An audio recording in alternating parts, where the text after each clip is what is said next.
Golf is a good walk spoiled. That's a quote frequently attributed to American author Mark Twain, but as far as I can tell, Mark Twain didn't actually say it. It's been attributed to lots of people, from him to Oscar Wilde and now to me, because I just said it a moment ago. Someone else who never said that golf is a good walk spoiled is the robot protagonist of the game I've just been playing, Golfer. I am actually atrocious at the golf part of this game. Now, due to naming conventions, you might be thinking that this is a game where the rules of golf are combined somehow with an element of Grindr, the LGBT+ dating app. However, that's not what's going on here. Golfer is actually about the trials and tribulations of a tiny sentient machine who's just got access to an instrument which looks and functions surprisingly like a regular golf club from our world. You can also take shots with these little cacti.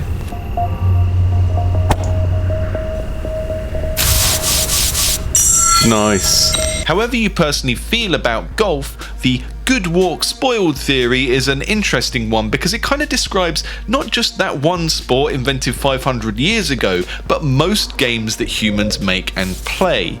The overall golf structure of taking a simple journey from A to B and then complicating it with daft obstacles and obstructive rules is basically what all game design is. So today, I'm going to be hacking away at this sci-fi golf game to try and draw out some learnings that we might be able to apply to other games in other genres.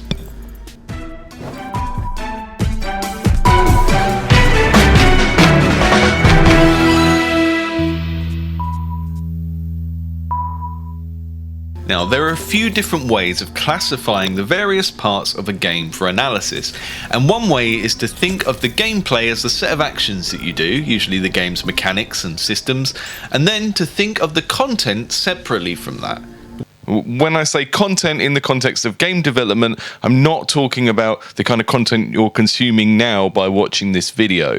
In this context, I mean the content of the game, which is basically anything which can be repeated with variations to give the player more time playing and more variety and novelty as they do so. Levels are content, story is content, variations in enemies, collectibles, or anything unlockable throughout a game, those are all varieties of content. In larger commercial game studios, these two areas of design are often undertaken by completely different people. Someone designs the game's interactivity and someone else designs the levels. You usually can't even design the levels until you really know what the game is mostly about, because the levels are there to test the player's understanding of the mechanics as they are gradually introduced to them. I know that's all very abstract, but think of it again in terms of golf. The invention of the game of golf opens up the possibility for golf courses, but for someone living in the present, we can't imagine a game of golf without thinking of the course that it's played on. Golf is the game, and the golf course is the equivalent to a level. And if you go to crazy golf, then you might get a level with a bit more environmental storytelling. It's based on the same core gameplay as proper big boy golf, but the level design in this case dictates that you'd only need a putter and you can leave your other clubs at home.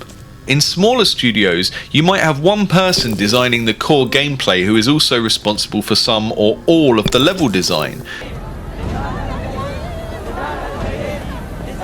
But understanding how these things are different from each other is important, because a lot of game developers rush into making lots and lots of content before their game is probably ready for it. It's something I see a lot in the games I'm sent here for analysis, and something I sometimes see commercially and in some of the projects I've worked freelance on. Sure, some of the rules of the game will develop and change over time, but usually it's pretty hard to make levels and any other content for a game when you don't really know what sort of moments of challenge, mystery, or novelty you're trying to provide the player with. Imagine making a full 18-hole golf course before the game of golf had been invented.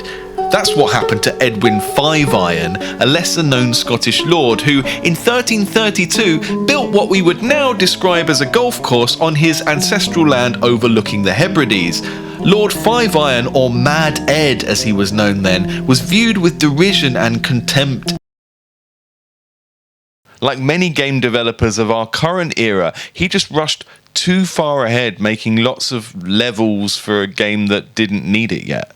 Golfer is a strange game to deconstruct because on one hand it does contain all of the rules and functionality of a pretty decent 3D golf simulator, and that's why I want to talk about it purely as a golf game first before we move on to the particular peculiarities of story mode.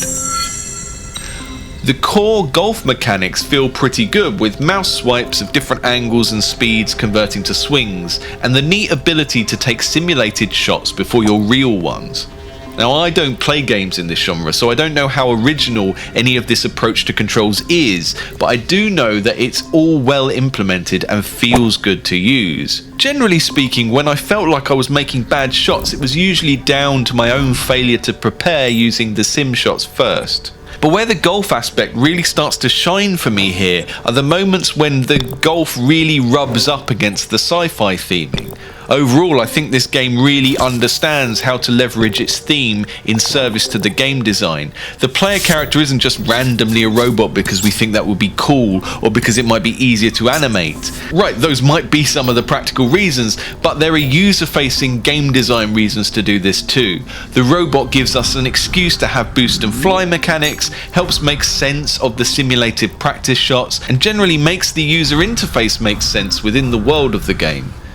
As I explored the golf mode of Golfer, I kept feeling impressed with how good it felt as a pure golf game, but more importantly, how the robot actually had good reason to be a robot, influencing the way it moved and providing justifications for the game's interface and some of the helper mechanics. What the developers have done here embodies a principle that I've seen work time and time again in successful games. That is to pick a theme or setting which helps to justify some of the odd rules contrivances which are necessary to make the game fun. It's convenient to be a robot that can fly in a golf game, like it's convenient to be immortal in a looping roguelike. But while Golfer's sci-fi theming does have a very positive impact on the golf aspect, or specifically on our robot golfer, I don't see it having such a strong influence over the location design. Most of my time spent on the desert course felt like it could have been happening on some sandy corner of this boring old third rock from the sun. Granted, there are some touches here which make it feel like golf on Arrakis. I hit balls over mist-veiled ziggurats in one valley and teed up alongside creepy shadow beings a few shots later. But the first 3 or 4 holes could potentially have stopped me getting to that point.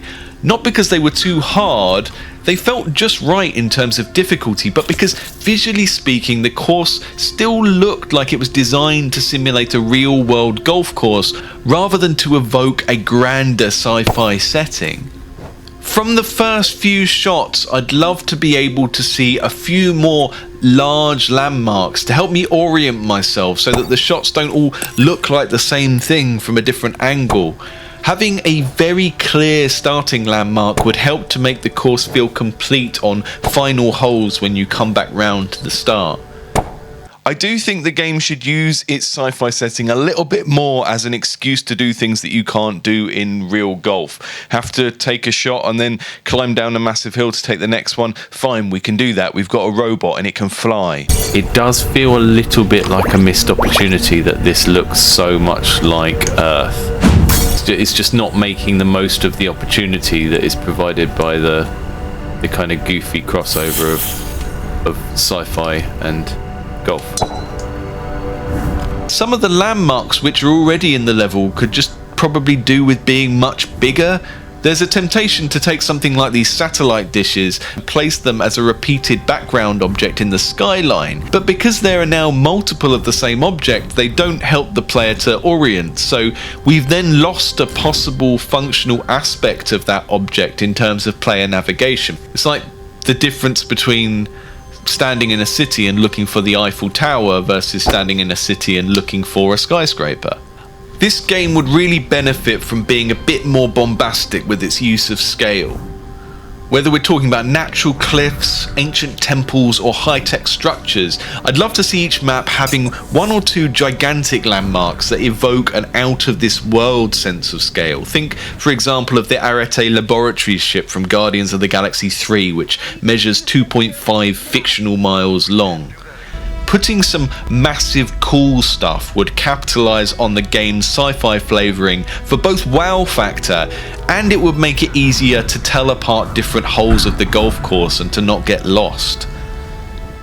The thing about making a golf game in a video game is you can take the scale of real golf courses, but then take some of the theme and flavoring of Crazy Golf and blend those things together. I'm not necessarily saying that Golfer needs little tubes for your ball to roll through, or any sort of interactive gimmicks involving windmills, but I'd like to feel like I'm experiencing something which continues to justify why the robot and the sci-fi theme are here in the first place.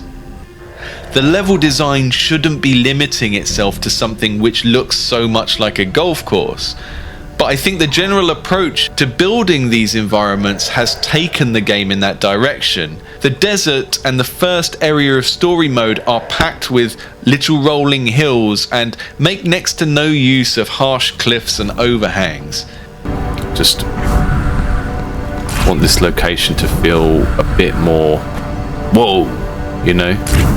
At the moment it's like, oh, okay, that's a good big desert. It's kind of, it looks pretty, but it's not making me go, wow, couldn't do this on planet Earth. I really think if you're going to make the #1 interpretation of sci-fi golf, then I occasionally want to feel like I'm Tiger Woods in a Roger Dean painting. We're not building this in the real world. We don't have the constraints of meat space golf course designers like that Scottish guy I made up earlier. We can make anything here, and I think it's important for the wow factor of this game that translates to something really epic and memorable. Now, if you've seen a few of my videos before, you'll probably be surprised here because other than a few pointers on the location design, I don't have much critical feedback about the golf part of Golfer, despite not liking golf much. It's good, it's really good, and to some degree, that's the benefit of basing a larger proportion of your project on an existing thing, whether that's another game or something from the real world. As game designers, we're trying to give people an activity to do. The better they can recognize what that activity involves, the quicker they'll pick up on the skills required, and the sooner they'll get to enjoy the thing that we are trying to entertain them with. As a golf game, Golfer is really neat and it already works. I just don't think the environmental content of the game is firing on all cylinders yet. Now, story mode is so different that I don't know where to start.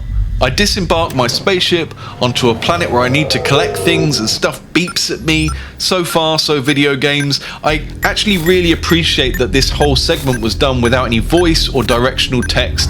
It does make me feel more robot-y, even if it's confusing at times. But there's not really any golf as of yet.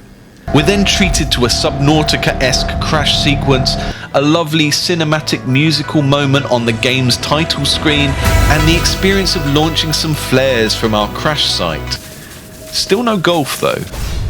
We make our way through a horrible laser maze, and at some point our designerly benefactors decide to give us a club, which is mostly used for hurling at breakable things. This section introduces openly hostile turrets, but the game seems tuned to allow us to focus on evading them rather than engaging. I'm still not sure where the golf is, but the adventure is well set up and it makes our voiceless little robot feel like somewhat of a scrappy underdog. We smash light sources to fill our battery for movement and generally follow prompts to make a number go up while wandering around a desert at night. When we finally get some golf, all over the map there are spots of annoyingly shielded defense stations, but overall I really liked the fact that these were possible to evade. So this is a strange setup, like the course has these sort of portal-esque automated turrets on it. Do they stop firing when I take a shot? I think they do, so basically they're a peril, they're a threat when you're moving around between shots, but they stop when you take a shot, which is interesting. It's like, what if Crazy Golf was violent at you? They're very difficult to do any perceptible damage to, though. It was sort of like watching the plot of Rambo with the robot from Short Circuit thrown into it. Again, you have just enough health regeneration on the robot to act quite recklessly around these and just try and rush through and get past them. There's also some kind of cyberpunk data surfing minigame over here, which takes a while to work out how to operate. After a while, the map ended up feeling a bit broad and flat and easy to get lost in. When I was finally able to locate the relic I'd been told to find and left the level, I then eventually wound up in a more Blade Runner-y looking place, endlessly trying to hit balls into these 3 thingamajigs. It's like a test of whether I've developed enough skill in that first level to do the rest of the game, and the game is pretty much flat out telling me no, you're not. I would like to think that it's because my mouse mat is not a professional golfing mouse mat. I've only got a mouse mat that wasn't invented for golfing. Oh, if I just use the driver for that though, so it actually hits directly forward, I'm having a much easier time than the first time I tried this.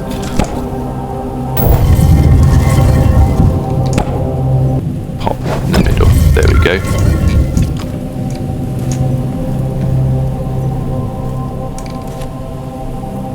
Pop in the middle.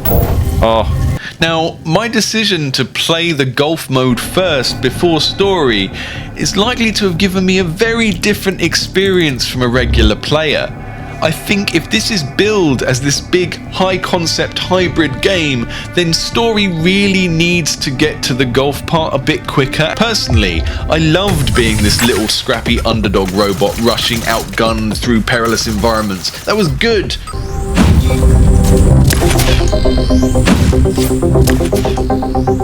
Take that, Dragonfly.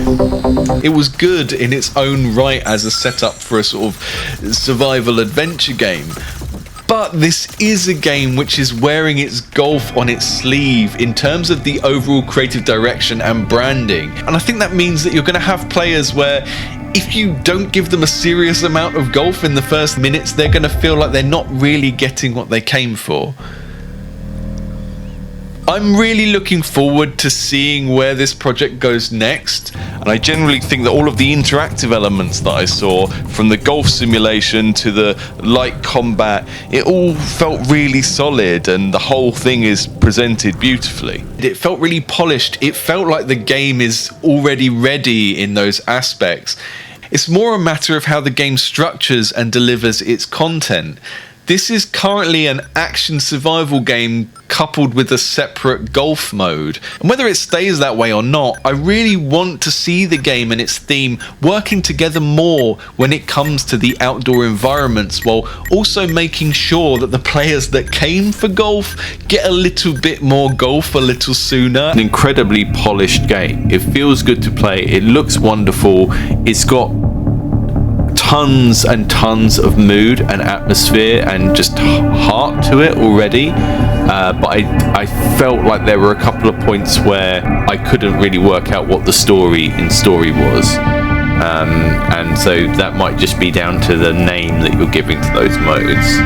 It's kind of a bit of a stretch to call it a story mode at this stage, because it's not giving me beats of a story. I mean, I found a relic, whatever that was, so it does make me think about whether these should be called like survival mode and peaceful mode or something like that, because I think that would be a clearer indication of what the difference is. If you've enjoyed this video, don't subscribe to my channel. I mean, you can, but it doesn't help me as much as you leaving a comment, sharing the video somewhere, or helping support me on Patreon so that I can keep making videos of this nature, explaining key game design concepts and techniques through the analysis of your indie games that you send me to look at.